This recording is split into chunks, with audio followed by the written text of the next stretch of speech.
नमस्कार, बोलेगा छपरा बदलेगा छपरा में आपका स्वागत है। मैं हूं दिवाकर मिश्रा। जी हाँ, छपरा कैसे बोलेगा और छपरा कैसे बदलेगा, ये जानने के लिए हम एक ऐसे शिक्षक के पास आए हैं जो कई सालों से छपरा को बोलना सिखा रहे हैं, जिनका नाम है विकी आनंद और वो डायरेक्टर हैं रेबेल इंस्टीट्यूट के। रेबेल इंस्टीट्यूट एक जाना माना संस्थान है जो छपरा में बच्चों को इंग्लिश भाषा में यानी अंग्रेजी लैंग्वेज जो है इंग्लिश लैंग्वेज में स्पीक करना, ग्रूम करना सिखलाता है। तो सर से बातचीत करेंगे कि कैसे वो, क्योंकि हमारा कार्यक्रम का नाम है बोलेगा छपरा बदलेगा छपरा, और सर लगातार जो है छपरा को बोलना सिखा रहे हैं कि कैसे बोलना चाहिए, कैसे बातचीत करना चाहिए, कैसे आप अपनी पर्सनालिटी को अट्रैक्टिव बना सकते हैं, कैसे अपने आप को आप ग्रूम कर सकते हैं, कैसे लोगों के बीच में आप आकर्षण का केंद्र बन सकते हैं, जगह बना सकते हैं। तो सर से बातचीत करेंगे। सर, आपका बहुत बहुत स्वागत है बोलेगा छपरा बदलेगा छपरा।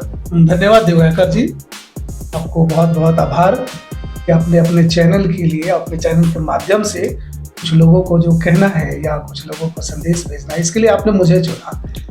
सर, एक मतलब मेरा ये सवाल है कि एक हम जो कार्यक्रम चला रहे हैं बोलेगा छपरा बदलेगा छपरा, तो आप लोग फीडबैक दीजिए कि क्या ये कार्यक्रम कितना सफल है, हम जो काम कर रहे हैं वो कितना सही है, कितना सफल है, और क्या हम बदल पा रहे हैं, कुछ बदलाव की दिशा में आगे बढ़े हैं या नहीं बढ़े। देखिए, छपरा तो पहले से भी बोलता है और बोलने के लिए जाना भी जाता है जी, बट अगर कुछ कार्यक्रम होते हैं तो बदलता है, देश बदलता है, शहर बदलता है, छपरा बदला और छपरा भी बदलेगा। जब आप जैसे स्मार्ट लोग एक स्मार्ट सोच के साथ अगर कदम आगे बढ़ाता है तो मुझे लगता है कि बदलाव आएगा, क्योंकि मैं विश्वास रखता हूँ हमेशा पॉजिटिव। और पॉजिटिव का मतलब अगर इंसान कुछ चाहा है तो मिलेगा और बदलेगा, जरूर छपरा बदलेगा। छपरा में जो भी स्थिति है बहुत अच्छी है, मैं ये नहीं कह सकता कि अच्छी नहीं है, अच्छी है, क्योंकि बदला है पहले से, बट और भी अच्छा होगा आप लोगों के प्रयास से, आप लोग जैसे लोगों के प्रयास से, उसमें हम लोग भी साथ देंगे जरूर। दो बातें सर सबसे पहले मैं जानना चाहूंगा और मेरे दर्शक भी जानना चाहेंगे कि मैंने कई लोगों से बताया कि मैं जा रहा हूँ इंटरव्यू लेने रेबेल के विकी सर का। उन लोगों का भी सवाल आया और मेरे भी जहन में सवाल आया कि सर एक तो सबसे पहला आया नाम rebel, it's a different name, और दूसरा एक आपका टैगलाइन है लव हिंदी स्पीक इंग्लिश। तो इसके बारे में सर पहले बताइए कि रेबेल नाम ही क्यों। एक्चुअली रेबेल का मतलब विद्रोह होता है। यहाँ सब लोग अपने आप को बदलने में लग जाते हैं। कभी कभी तो ऐसा भी देखने को मिलता है कि खुद को लोग बदलना नहीं चाहता, और आप छपरा को बदलने चले हैं तो ये रिवॉल्यूशन तो है, ऑटोमेटिकली ये रिबेल है जी। मतलब हम बदलना चाहते हैं, यानी कुछ अलग करना चाहते हैं, तो विद्रोह तो है, हम विद्रोह तो कर ही रहे हैं। तो ये भोजपुरी माहौल में किसी को अंग्रेजी सिखाना, किसी को स्मार्ट बनाना, जो गांव से बच्चा आता है और वो भोजपुरी बोलता है, वो भी शुद्ध भोजपुरी नहीं बोलता है, हिंदी की तो दूर दूर तक बात नहीं कर सकते। वो हिंदी भी बोलता है तो भोजपुरी उसमें मिक्सअप होता है, और हम उसको अंतर्राष्ट्रीय भाषा की ज्ञान देने की कोशिश कर रहे हैं, और हम ये उम्मीद करते हैं कि वो अंग्रेजी बोले। तो ये रेवोल्यूशन ही है, ये रिबल ही है, ये विद्रोह ही है। तो नाम इसलिए रखा गया रिबल, ताकि चलो विद्रोह करके देखते हैं कुछ अच्छा होता है या नहीं। दूसरी बात आपने कही कि लव हिंदी, एक्चुअली हम भारतीय हैं, और भारतीयों को गर्व से भारतीय होने का जो है ना बात कहना चाहिए किसी से, क्योंकि भारत दुनिया में एक लौता देश है जिसको और वहां के लोगों को यह अधिकार है माता कहने का। भारत माता, पूरे विश्व में भारत को छोड़कर कोई और देश बता दीजिए, अमेरिका कितना भी विकसित क्यों ना हो जाए, जापान कितने भी विकसित क्यों ना हो जाए, लेकिन वो भारत माता कह नहीं सकता, वो अमेरिका माता नहीं कह सकता है, वो भारत माता केवल हम कह सकते हैं, क्योंकि हमारी माँ। तो यहाँ हिंदी भाषा भाषी लोग हम लोग हैं, तो हिंदी से प्यार होना ही चाहिए। अंग्रेजी इसलिए बोलना है क्योंकि ग्लोबलाइजेशन के दौर में बिना अंग्रेजी का काम चलेगा, यानी हमारे बच्चों को नौकरी नहीं मिलेगी, वो ग्रो नहीं कर पाएंगे, और तो और अगर कहीं बाहर जाना चाहे तो जा नहीं सकते। इसलिए मैंने कहा हिंदी को प्यार करो लेकिन अंग्रेजी बोलो। विदेश से प्रेम करना है, बट सर्वाइविंग के लिए अंग्रेजी बोलना है। दो सवाल मेरे हैं सर, मैं पूछना चाहूंगा कि एक तो जिस एज ग्रुप से, मतलब जिस दौर से आप आते हैं, 90 और 95 का जो दौर है सर, जो आपका दौर है, तो उस दौर में एक जो हमारी बिहार का सोसाइटी है, यानी बिहार की जो एजुकेशन सिस्टम है, वहां से अंग्रेजी को हटाया गया। आपको भी मालूम होगा कि अंग्रेजी को एक एक्स्ट्रा कोर्स के रूप में, एक्स्ट्रा सब्जेक्ट के रूप में रखा गया था, और उसके मार्क्स ऐड नहीं होते थे वो दौर। और उस समय एक लहर चली थी साइंस सब्जेक्ट्स की, मैथ्स की, तो दो चीजें, उस समय जो अंग्रेजी को एक एक्स्ट्रा करिकुलर सब्जेक्ट के रूप में रखा गया, उसके बारे में बताइए, उसका क्या इम्पैक्ट हुआ इंग्लिश लैंग्वेज के लिए। और दूसरा ये कि इंग्लिश लैंग्वेज को पढ़ाना, इंग्लिश लैंग्वेज में आगे बढ़ना कितना चैलेंजिंग रहा, और इस प्रोफेशन में आप कैसे हैं? देखिए, जहाँ तक आपने पहला जो प्रश्न पूछा साइंस का, उस समय अंग्रेजी को मैनेज करके चला गया, तो साइंस तो जरूरी है बच्चों के लिए जी। दुनिया के सबसे बड़े फिलोसफर, सबसे बड़े तो नहीं कह सकते, लेकिन एक बहुत बड़े फिलोसफर प्लेटो ने भी कहा था कि जिसको गणित का ज्ञान ना हो वो इंसान नहीं है, या वो शासन प्रणाली में नहीं आ सकता। उन्होंने जो अपनी एकेडमी दी थी, उस एकेडमी में भी ये लिखा था कि जो गणित का ज्ञान ना हो उनको ना प्रवेश करे। तो साइंस का एक बहुत मजबूत पार्ट गणित होता है, तो बच्चों को जानना चाहिए, क्योंकि आम जिंदगी में भी हमें गणित की जरूरत पड़ती है। जो भी जोड़ना हो, घटाना हो, तो गणित की जरूरत पड़ती है। तो साइंस की जानकारी होनी चाहिए। अगर साइंस की जानकारी है तो बहुत नेचर के बारे में हम जान सकते हैं, और बहुत ऐसी चीजें हैं जो हमारे जीवन में लाभ। दूसरी बात जो बातें हैं वो है भाषा। तो भाषा हमारी सहज और सरल तो होनी चाहिए, जो हमारी भोजपुरी और हिंदी पूरा कर देती है और है। बट कोई ऐसा भाषा जिससे हम अपने आप को स्थापित कर सके इस सोसाइटी में, वो अंग्रेजी है। और अंग्रेजी को हम माइनस करके नहीं चल सकते हैं, एकदम नहीं चल सकते हैं। एक तरफ तो आप कहते हैं कि हाँ 10th में इसको पास करने के मार्क्स से कोई मतलब नहीं है, फेल कर। दूसरी तरफ जब वो बच्चा एयरफोर्स का फॉर्म भरने जाएगा इंग्लिश में, तो इंग्लिश चाहिए। अगर इंग्लिश में, और बच्चों ने इसको झेला है, बहुत झेला है। तो तमाम चीजों को देखते हुए देखिए, शिक्षक जो है ना, विरोध करते नहीं है, सीधी सी बात है। बट वो अंदर विरोध करके वो दिखा जरूर देते हैं कि मैं ये कर सकता हूं और मैं अपने बच्चों को तैयार कर सकता हूं। तो मैं ये नहीं कहूंगा, क्योंकि मेरी शासन प्रणाली ये नहीं कहती है, या मेरी शिक्षा पद्धति ये नहीं कहती है कि मैं जाके कहूं कि ये गलत है। बट बच्चों को उसके लिए तैयार करना, बच्चों को बताना कि तुम्हारी अंग्रेजी अच्छी होनी चाहिए, इसके बगैर कुछ नहीं हो सकता है। You must develop your all the skills which you have और not, but develop your communication in English, that will be very helpful for you. यानी ये अंग्रेजी आपके लिए बहुत जरूरत। हाँ, चैलेंजिंग तो रहा। चैलेंज तो इतना रहा कि जब कभी मैं आउटडोर क्लासेस के लिए जाता था, एक बार की घटना मैं बताता हूँ। मैं म्युनिसिपल चौक पे क्लास ले रहा था। उस समय मैं क्लास ले रहा था, अंग्रेजी बोल रहा था, बहुत सारे बच्चे गुजर रहे थे। उसमें से एक बच्चों ने बड़ी भोजपुरी, सुंदर भोजपुरी में कहा कि क्या होता है, मैंने कहा कि कोई पागल अंग्रेजी बोला था। तो मैं बहुत खुश हुआ कि चलो किसी को इतनी तो जानकारी, कोई अंग्रेजी बोल रहा है। अच्छा लगा कि उन बच्चों को भी मैंने अंग्रेजी सिखाया, बहुत लोगों ने अंग्रेजी। और मैं क्या सिखाऊं, यहाँ के लोग बहुत अच्छे हैं, छपरा के लोग बहुत कोऑपरेटिव हैं, और वो चाहते हैं कि अपने बच्चों को भेजें और सीखें। मुझे तो आज बहुत अच्छी बातें ये है और अच्छा लगता है कि मैंने 2-2 पीढ़ी को भी पढ़ाया। तो जिनकी माँ को पढ़ाया उनके बच्चे को पढ़ाया, कि कितने पिता को पढ़ाया उनके बच्चे को पढ़ा रहे हैं। तो सर, ये जो रिबल इंस्टीट्यूट है जिसके आप डायरेक्टर हैं, तो ये इंस्टीट्यूट कब से आप चला रहे हैं, और कितने बच्चों को आपने अंग्रेजी अभी तक सिखा दी है, और अभी कैसे कैसे क्लासेस चल रही हैं, और बच्चे कैसे जुड़ सकते हैं आपसे? देखिए, ये तो 10 नवंबर 1992 से स्टार्ट हुआ पटना से, और इसके ब्रांचेस बहुत सारे हैं। छपरा में मैं आया 25 दिसंबर को 1998। इसीलिए 25 दिसंबर को आपका एनुअल फंक्शन होता है। एनुअल फंक्शन होता है। बच्चे आराम से आके जुड़ सकते हैं, हमसे आके जुड़ सकते हैं, बातें कर सकते हैं। उनको जो समस्याएं हैं उनके लिए मैं पर्याप्त यहाँ हूँ, मैं उपलब्ध हूँ, मैं दे सकता हूँ। कोई जरूरी नहीं है कि हमारे छात्र ही बने, वो ऐसे भी अगर अंग्रेजी से समस्याएं तो हमसे संपर्क कर सकते हैं। और हमारा फोन गूगल पे भी है, नंबर से फोन कर सकते हैं, हमारे लीजर टाइम का इस्तेमाल कर सकते हैं। हाँ, क्लास का समय नहीं। और अगर उनको लगता है कि नहीं हमारे क्लास के छात्र हो सकते हैं, तो क्लास के छात्र भी हो सकते हैं। यहाँ कोई बाध्यता नहीं है कि वो रिबल में पढ़ेगा तभी हम उनको मदद करेंगे। मैंने वर्षों से 2-3 चीजें ध्यान रखी है। हमारे प्रोस्पेक्टस में है कि मैं गरीब और विकलांग छात्र से पैसा नहीं लेता। दूसरी बात है कि वह छात्र जो हमसे मेरे खाली के समय को इस्तेमाल करना चाहता है, आके कुछ पढ़ के चला जाना चाहता है, वो उसको भी मैं मदद करता हूँ, चाहे वो मेरा छात्र हो या ना हो। क्योंकि शिक्षक के लिए प्रत्येक वो व्यक्ति छात्र है जो उनसे कुछ जानना चाहता है। तो मैं, चाहे वो एनरोलमेंट हो नहीं हो अलग बात है, बट फिर भी अगर वो मेरे क्लास में पढ़ना चाहता है तो वो आए, बेसिक जानकारी ले कि हाँ इसका एक टर्म एंड कंडीशन है, इसके फी है, जमा करें, वो क्लासेस करें। स्वागत है उनका। सर, आप लगातार, मुझे लगता है 30 साल से ऊपर आप हो चुके हैं एजुकेशन में, और खास करके अंग्रेजी की बात करें तो छपरा के पठन पाठन का जो मतलब जो एजुकेशनल बिहेवियर सिस्टम है उसमें कितना बदलाव है पहले से और अभी, और खास करके अंग्रेजी भाषा का प्रयोग जो है कितना बढ़ा है हमारे यहाँ क्योंकि इंग्लिश मीडियम स्कूल बहुत ज़्यादा खुले हैं, तो पहले जो स्टूडेंट्स आते थे उनकी अंग्रेजी कैसी थी, अब जो स्टूडेंट्स आ रहे हैं क्या कुछ नहीं, रिफाइनमेंट मुझे हुआ है? मुझे दुख के साथ कहना पड़ रहा है कि पहले जो बच्चे आते थे वो आज के बच्चों से ज्यादा अच्छे थे, क्योंकि उनमें पैशन था सीखने का। देखिए, जब कहीं हम जाते हैं कुछ सीखने को, तो हमारे अंदर क्या है ये मायने नहीं रखता है, हम कितना सीखना चाहते हैं। जैसे वो अंग्रेजी में हम लोग कहते हैं कि आई डोंट नो, मैं नहीं जानता, बहुत सिंपल ही बात है।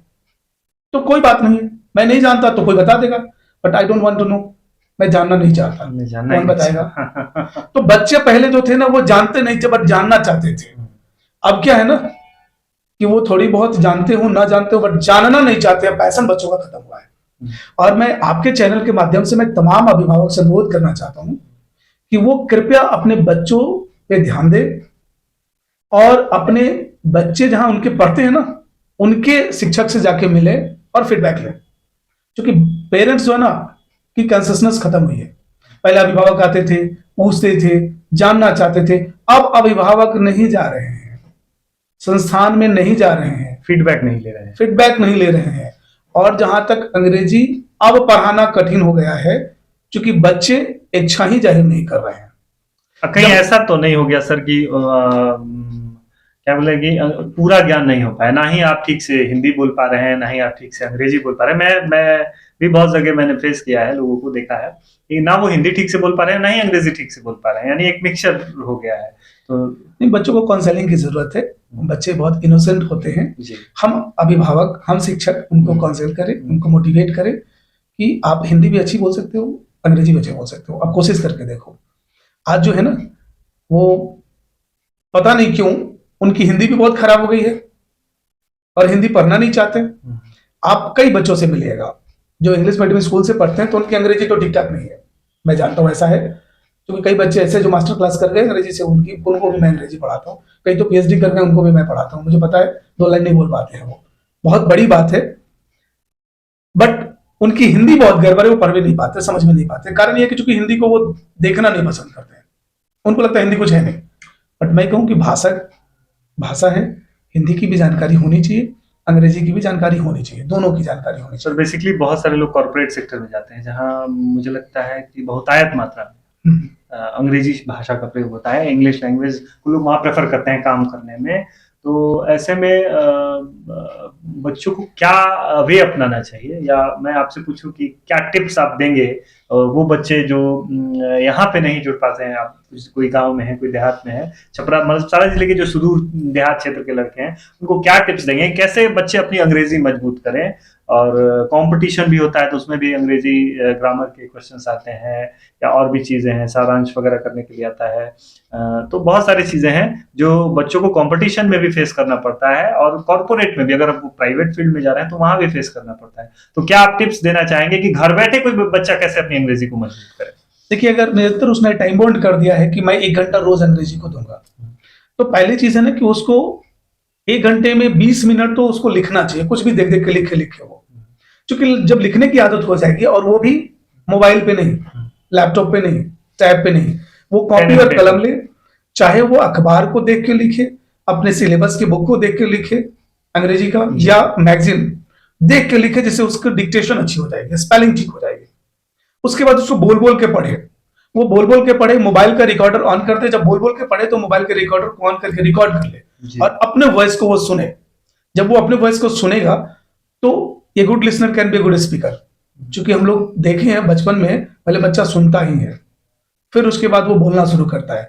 तो अगर अपनी ही भाषा को, अपनी ही आवाज को सुनेगा, अपनी भाषा मैंने क्यों कहा, क्योंकि उसने लिखा है और लिखने के बाद बोला है तो उसकी अपनी भाषा हो गई।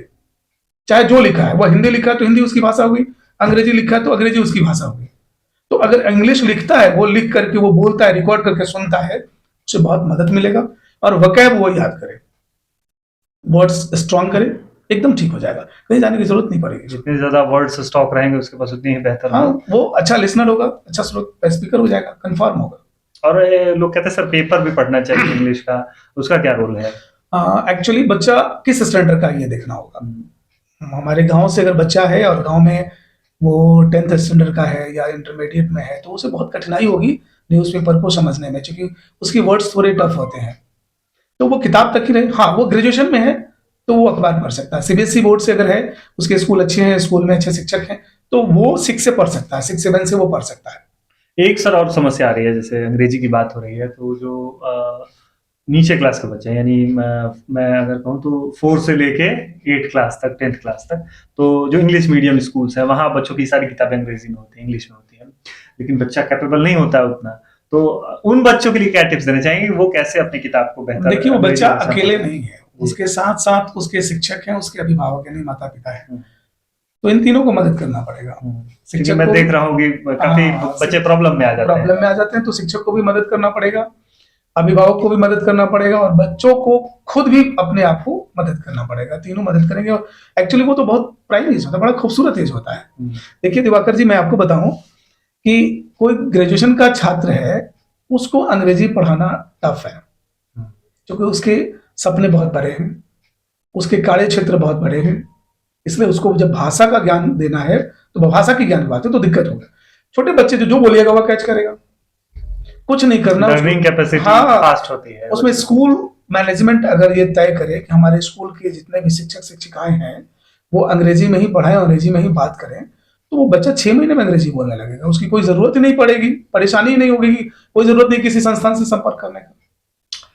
खैर सर, ये तो अंग्रेजी की बात हो रही थी, और अंग्रेजी पर हमने काफी चर्चा की इंग्लिश विषय पर। इसके इतर आप एक समाज सेवी भी हैं, लॉयंस क्लब से जुड़े हुए हैं, और भी बहुत सारी चीजें करते रहते हैं सर। तो समाज सेवा से कैसे जुड़ा हुआ आपका, और छपरा में अलग अलग कार्यक्रम होते हैं उसमें भी आप सहयोग करते हैं, तो समाज सेवा से कैसे जुड़े और अभी क्या कर रहे हैं? सर्वप्रथम तो मैं क्षमा मांगना चाहूंगा, मैं समाज सेवी नहीं हूँ क्योंकि समाज सेवी से अर्थ आता है कि नहीं, समाज सेवी नहीं, लेकिन जुड़े तो हैं सर मैं समाज का एक अंग हूँ, क्योंकि समाज ने मुझे बहुत कुछ दिया है। समाज ने मुझे चलना सिखाया, बोलना सिखाया, क्योंकि केवल मेरे माता पिता का हाथ नहीं है, समाज के कई लोगों का हाथ है। कई लोगों ने मुझे कंधे पे घुमा करके मेला दिखाया होगा, कई लोगों ने मुझे मुस्कुराना सिखाया होगा, कई लोग मुझे गोद में खिलाए होंगे। तो मेरा कर्तव्य बनता है कि मैं कुछ कर्ज को कम करूं, क्योंकि मैं उनके कर्ज को खत्म तो नहीं कर सकता, इतनी हैसियत मेरी नहीं है। तो जब कोई समर्थवान होता है, कुछ लगता है कि हम में है, तो उनको थोड़ा बहुत करना चाहिए। तो यही मैं प्रयास करता हूं। इसमें मैं कुछ लोग हैं हमारे जिनकी मैं चर्चा जरूर करना चाहूंगा।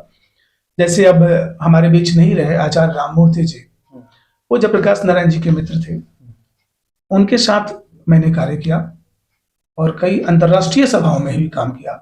डॉक्टर विनोद कुमार सिंह जी अब नहीं रहे हम लोग के बीच, वो नंदलाल सिंह कॉलेज दाऊदपुर के प्रिंसिपल रहे, हिंदी के बहुत बड़े वो प्रोफेसर थे, ज्ञान वो बहुत कुछ सीखा हमने उनसे।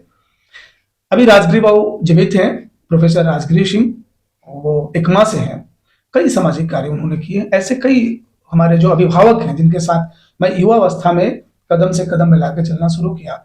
और महेंद्र नाथ से ढोर स्थान हम लोगों ने पैदल पदयात्रा किया, हम लोगों ने वैशाली से कुशीनगर तक की पदयात्रा की। तो इन तमाम पदयात्राओं में हमने देखा कि जो वो लोग बोलते थे, लोगों के बीच में जो संवाद करते थे, या हमारे वैसे लोगों के बारे में जानकारी देते थे जो समाज के लिए चिंतन करते हैं। जैसे अभी कृष्ण कुमार जी हैं, कृष्ण कुमार जी रसूलपुर में है, और कृष्ण कुमार जी की पत्नी चंपा बहन, चूंकि चंपा बहन हम लोग कहते हैं, बट उनकी उम्र 80 से ऊपर की है। सूर्यदेव बाबू बिघा में है, जिनकी उम्र 95 साल है। तो सूर्यदेव बाबू और जितने रिटायर लोग हैं, वहाँ एक समूह है, वहाँ वो हर एक संडे को बैठते हैं, वो लोग ज्ञान पाठ करते हैं, बड़ा अच्छा लगता है। तो इन तमाम लोगों के सानिध्य में रह करके, और हमने देखा कि जाना चाहिए हमें, गाँव में जाना चाहिए, हमें समाज में जाना चाहिए, लोगों के बीच में, और हम जो बंद कर पाते हैं वो करें। तो लायंस क्लब से जब जुड़े, इसी माध्यम से लायंस क्लब से भी जुड़े हम लोग, सारा जिला नागरिक मंच से जुड़े, अंतर्राष्ट्रीय महिला शांति सेना से जुड़े, आचार्य राममूर्ति से जुड़ने के बाद हम लोग जो है, जब लायंस क्लब से जुड़े तो हमारे मित्र डॉक्टर मनोज कुमार वर्मा संकल्प ने हमें लायंस क्लब से जोड़ा, जिसमें डॉक्टर एस के पांडे जी वगैरह सब लोग हैं। तो अभी जैसे आप देखते होंगे कि संडे को हम लोग गरीबों को भोजन कराते हैं जी, लायंस अन्नपूर्णा भोजन के तहत। तो पिछली बार मैं अध्यक्ष के रूप में था, तो मैंने शुरुआत की। तो जो बन पाता है थोड़ा बहुत समाज कल्याण के लिए हम लोग करते हैं, बट समाज सेवी नहीं है, हम लोग थोड़ा बहुत कर देते हैं। खैर, आप कहें या न कहें, समाज की जो सेवा करता है वो समाज सेवी होता है। खैर, आगे सर बात करेंगे कि चूंकि आप अपने रिबेल क्लासेस में यूथ्स को इंक्लूड करते हैं, जो यंग बच्चे हैं, जो अंग्रेजी सीखना चाहते हैं, जो अपने आप को ग्रूम करना चाहते हैं, वो आते हैं आपके पास। तो खास करके ये एज ऐसी होती है जहाँ डिरेल होना बहुत ही स्वाभाविक चीज है। तो कितना सर आप फ्रीडम लेते हैं क्लास में बच्चों को समझाने के लिए, और बच्चों को कैसे समझाते हैं, कैसे मोटिवेट करते हैं कि देखिए बेहतर बन जाइए? मैं जो है ना बच्चों के पर्सनालिटी को डेवलप करता हूँ। पर्सनालिटी डेवलपमेंट का पहला चैप्टर ये होता है कि वो अपने आप को पहचाने और अपने आप को सुंदर बनाने की कोशिश करे और अपने आप से मोहब्बत करे और अपने आप के अंदर जो कमी है उसको हटा करके उसमें अच्छाई भरे। जब इंसान को अपने से फुर्सत नहीं मिलेगा तो किसी और पे ध्यान नहीं देगा, किसी और पे ध्यान नहीं देगा तो बाकी सब जितने भी फालतू चीजें हैं ना उसमें ध्यान वो नहीं देगा। तो बहुत सिंपल फार्मूला है, बच्चों को अपने बारे में बता दीजिए कि तुम बहुत स्मार्ट हो, बहुत अच्छे हो, तुम्हें किसी और को इनिशिएट करने की जरूरत नहीं है, अपने लिए। That is okay. नहीं, आप कहते हैं कि बत्ती जो नहीं जलाता है रोशनी नहीं हो पाता है। हाँ, यानी लाइट तो उसके अंदर है, है। आप सिर्फ जला देते हैं, हाँ, उसके जला। बाद तो रोशनी वो खुद ब खुद खुद ब खुद हो जाता है। तो सर बातचीत करके आपसे बहुत अच्छा लगा सर। और एक बार बोल देंगे, बोलेगा छपरा बदलेगा छपरा। हाँ, मुझे भी बहुत अच्छा लगा और छपरा जरूर बोलेगा और छपरा जरूर बदलेगा, क्योंकि बोलेगा छपरा तभी बदलेगा छपरा। आपको बहुत बहुत आभार दिवाकर जी। बातचीत करने के लिए आपका भी सर बहुत बहुत धन्यवाद। आपने अपना कीमती समय दिया, बहुत बहुत धन्यवाद। धन्यवाद।